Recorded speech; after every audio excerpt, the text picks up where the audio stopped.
Today I have a really cool shift that's going to help you to beat the cut at the card table. So stick around for that. Hey guys, welcome back. Don't forget to subscribe to the channel, click the bell icon. I publish new videos on gambling, sleight of hand, tutorial, demonstrations, reviews, all that good stuff, focusing exclusively on card mechanics. How can we beat the cut? How can we bypass the cut? Now, there are multiple ways that can be done. Some are a lot more sleight intensive, others are a little bit less intensive.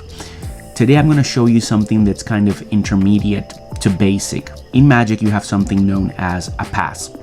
Basically, a pass in Magic language is when you pass packets and reverse them back to the original order. When it comes to gambling sleight of hand, mechanics have a term that's known as a shift. The shift is basically the same thing in essence, at the most fundamental level. The same thing as a pass. Now, let's say that you have managed to secure 4 queens on top. Very, very good, 4 of a kind.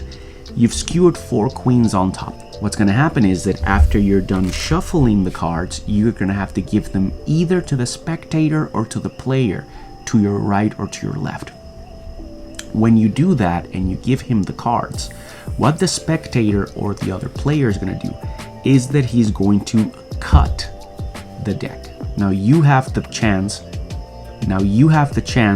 to complete the cut or tell him to complete the cut. In this instance, you are not going to tell him to complete the cut for obvious reasons. If you do that, you are going to lose your queens, because if he completes the cut, he's going to be putting this packet on top, losing the queens or losing your stack. So what you're going to do is that you're going to employ a shift to shift the positions. So you're going to shift everything back into how it was, essentially getting those queens to be back on top so that you can stack them. All right?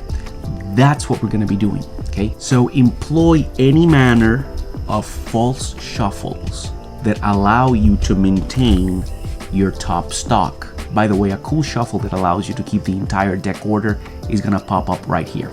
After you've done a sequence of shuffles that maintain the top stock intact, give the deck to the player on the side. He will cut, and what you're going to do is that you're going to grab this bottom portion. Remember, the queens are here. You're going to grab this bottom portion like so. Grab it in this manner so that you have your hand completely surrounding the deck, and your thumb is going to be back here. Once you do this, you're going to pick it up like so, angle it slightly like this, and it's going to become like a little shovel. It's going to look like a shovel because you're going to shovel the top packet, kind of. So let me move this here so you can see it better.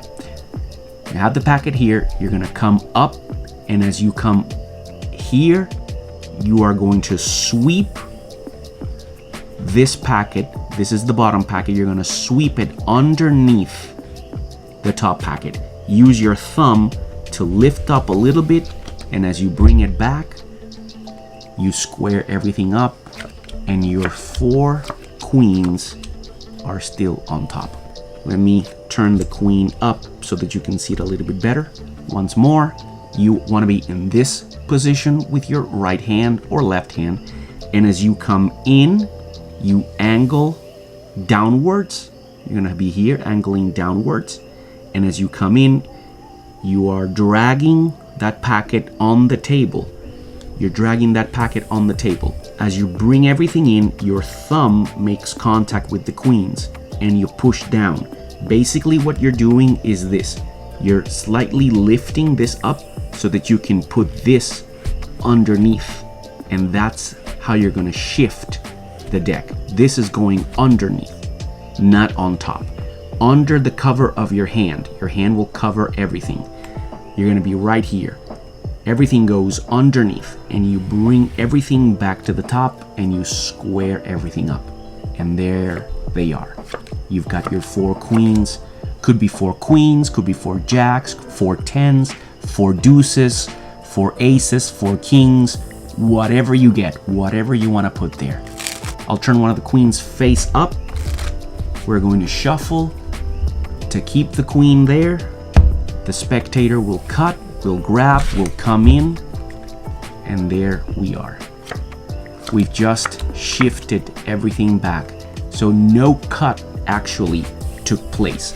I didn't just keep those 4 queens there, I kept everything. So it doesn't matter if it's just 4 cards, 5 cards, the entire deck. The shift will put everything back as it was originally. And it simulates a cut. It simulates the table cut.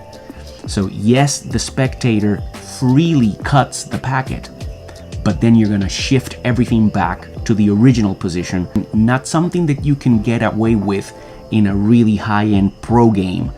But if you're doing a demonstration, if you are playing in loose company, if you are doing a magic presentation, you could probably get away with something like this maybe once or twice, but not all the time. That's the reason why we have multiple techniques that do the same thing. That way you don't have to constantly repeat the same moves over and over and over. You have 3 or 4 different techniques that do the same thing, and you use them in certain moments.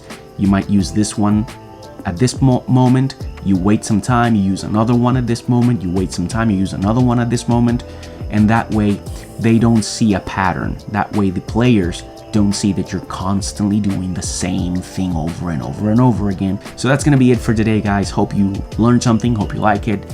Cool little shift that you can use in your repertoire from here on. So thank you for being here. Thank you for subscribing to the channel. Thank you for everyone that's been here so far, and I will catch you next week.